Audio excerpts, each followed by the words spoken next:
Hey everybody, welcome back to Angling and Arrows. Thanks everybody for tuning in. This is probably my favorite video that I've done so far. It's a fantastic one. You want to watch it all the way through. There's some unbelievable footage here of fallow deers in the rut in Hungary. But before I get into the video and what I'm going to show you in it, I just wanted to remind everyone to make sure that you subscribe to the channel and smash that notification button. It does a lot to help out this channel and get the videos promoted on YouTube. And as well, everyone who's subscribed, when I hit 1,000 subscribers, is going to be eligible for our 1,000 subscriber giveaway.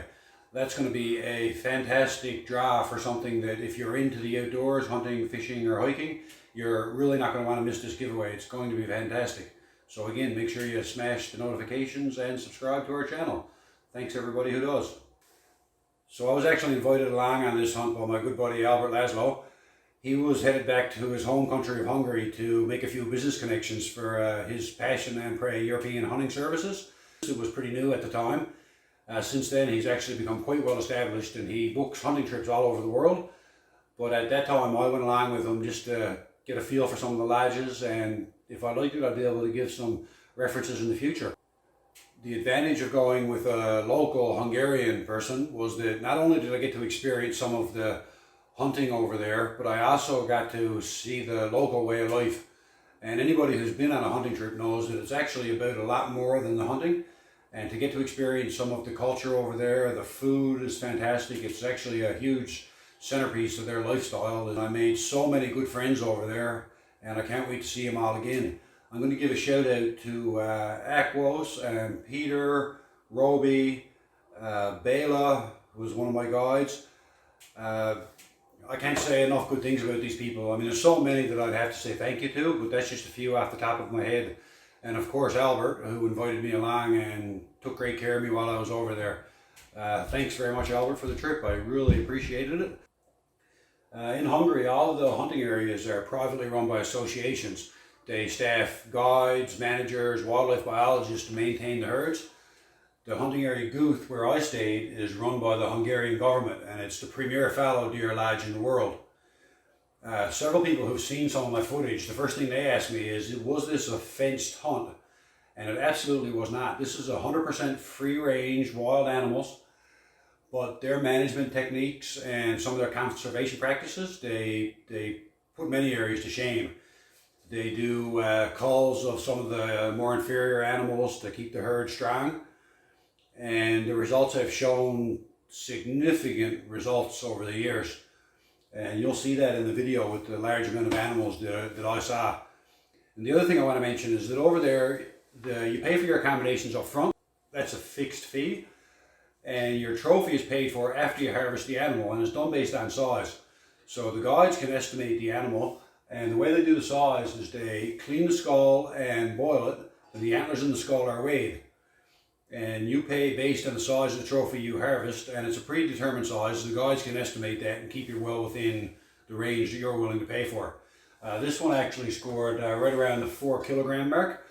We had agreed that I was going to hunt up to a 4.5 kilogram fallow deer, but just the way it worked out, I managed to get a shot at this one with my bow and arrow, and I was more than happy to take it. I certainly probably could have harvested a bigger animal with a rifle, but being a bow hunter, I wanted to get one over there, and it was such a treat to be allowed to hunt at Guth.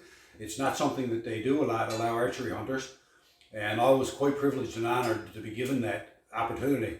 My guides were fantastic. Peter and Akos had never guided an archery hunter before, so they were very quick learners with what I needed and required to get close to the animals.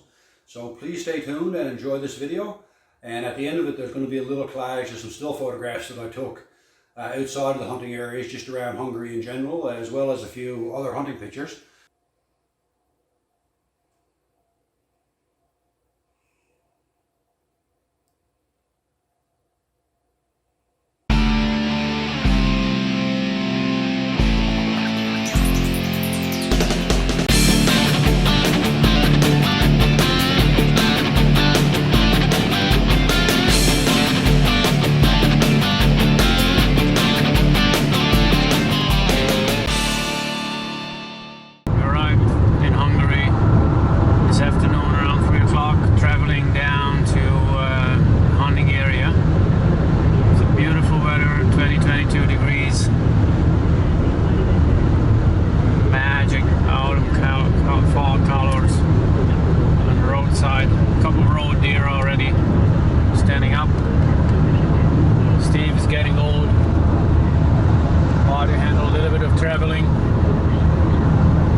living in Budapest, we made the 2-hour drive to Albert's property just outside the city of Debrecen. We spent our first night in Hungary here, and he got to enjoy some of his property that he hadn't seen in a while. It was absolutely spectacular, located in a suburban, remote area.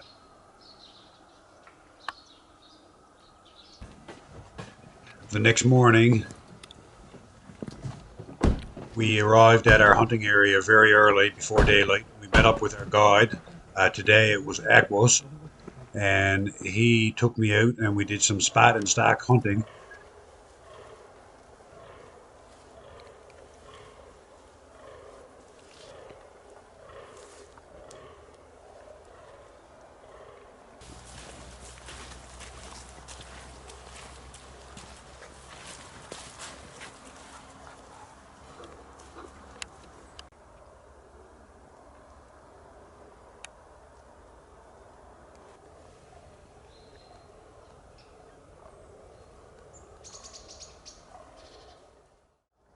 Fallow deer tend to behave very similar to other members of the deer family. They'll make scrapes and rub pits to attract their females. You'll see this in most areas throughout the hunting area. The difference with fallow deer is that the vast majority of them actually tend to gather in the same place, and they go through a mating ritual. You'll see this later on in the video.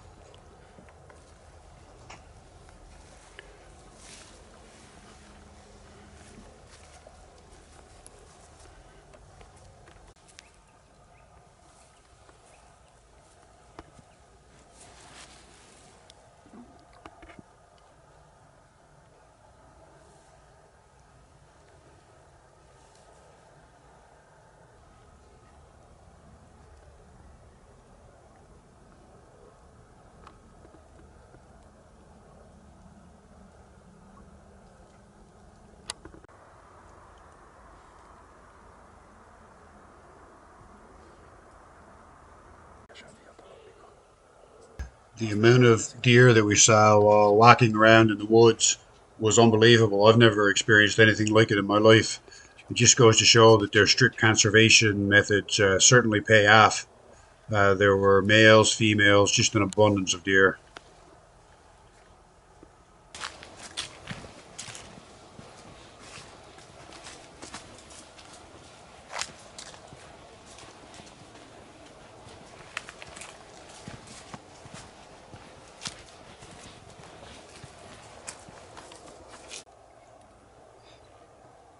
I can't lie, I have to admit that it was tough to see this many deer that I probably normally would have harvested any other time or place.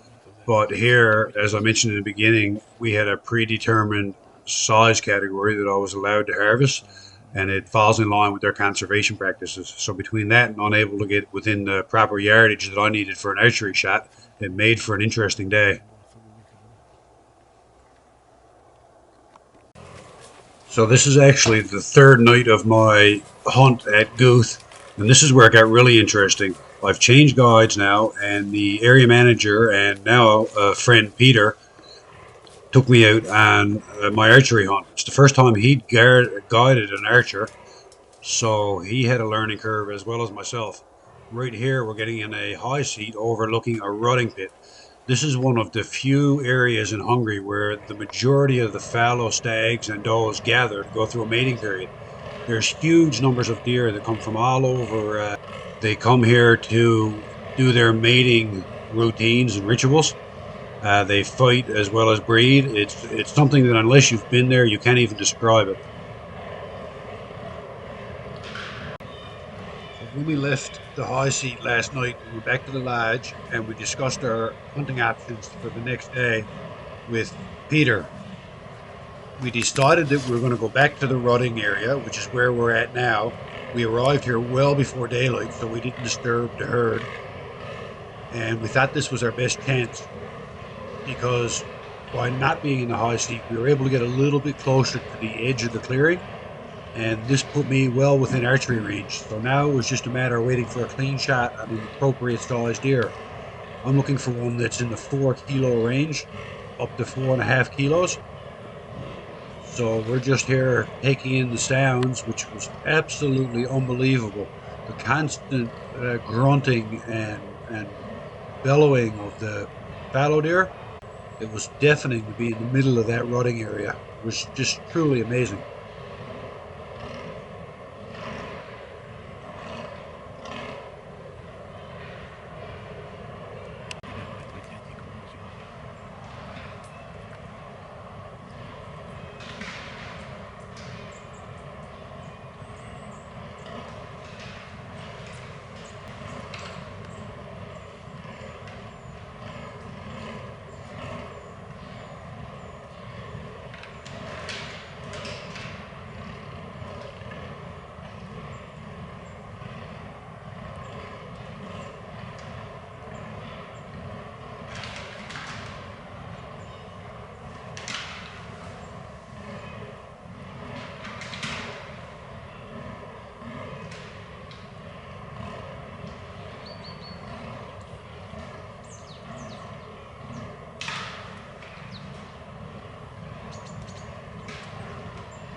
In this clip here, there's two stags that are going at it pretty good. They've got a pretty intense fight going. What you can't see is off on the right hand side of the footage here, there's another stag had walked in and he was focused in on these two. And the longer they fought, the more worked up he got. And he was totally going out of his mind just on the edge of the clearing. The more these guys fought, the more he got worked up. And it just got to the point where apparently he couldn't take it anymore. And he decided that he could take on one and probably two of these stags that were already well involved with each other. So right here you can see he runs into the screen, and three of these animals end up locked together for quite a long time. It's something that Peter said that he's only seen a couple of times, to have three animals in a full headlock fighting. It was such a show of power for these animals to see this in person.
So after several days of hunting, we saw an extraordinary amount of animals, several of which I could have harvested with the rifle were within my size fast. But when this guy came in, he was in the 4 kilo range, and Peter gave me the go ahead to take a shot if I got the opportunity.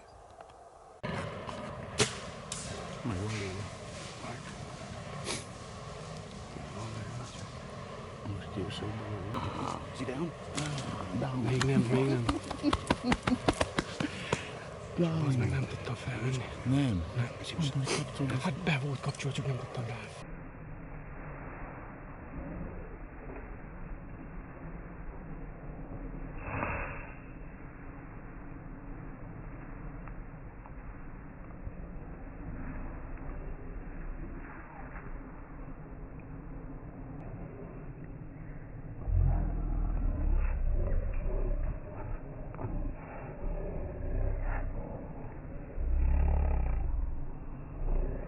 Azért bevallották. What happened? elite bow in Guth, Hungary. Gold medal fallow deer. Down. Ooh.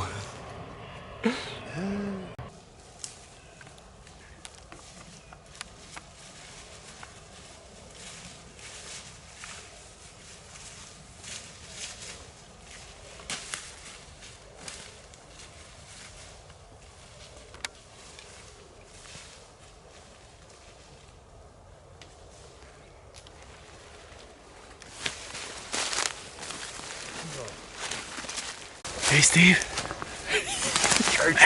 Archery in Guth, Hungary. 4 kilo fallow deer. That's amazing, man.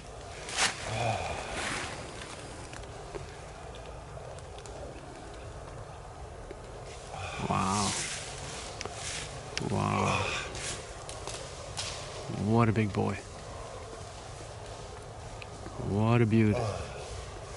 Couldn't be happier. Passion and Prey outfitting is the place to go in Guth. Laszlo Albert knows how to get you there. Guide Peter, phenomenal. Oh, thank you, Albert. For your patience. Oh, that was worth it. Sitting in the middle like of that a rotting pit. Oh my God! Until you experience that, you can't even imagine. When you're hunting at a traditional lodge in Hungary, there's 2 ceremonies that take place. One is done at the start of the harvest, where your guide breaks off a twig into 3 pieces. One goes in the hunter's hat to congratulate you for your harvest. The second goes into the animal's mouth as symbolic last meal, and the third goes into the site of the bullet wound or the arrow wound. And this is your thanks to the animal for giving up his life. The second ceremony, which you'll see in a moment, is done back at the lodge on the ceremonial grounds, and it involves 3 songs played by buglers. With my fallow deer, there was two females and this guy, and the females were watching us. So by the time I had the opportunity with 3 looking away, he had turned. He was broadside, but I couldn't shoot. He had turned to walk away at a very good angle. So it was a little far back, but it came in this deep and went in this way. So it went right into the lung cavity on a good angle, probably a little deeper. Swacker broadheads, he got it done. Nice big cut inside. Beautiful deer. Like, very nice.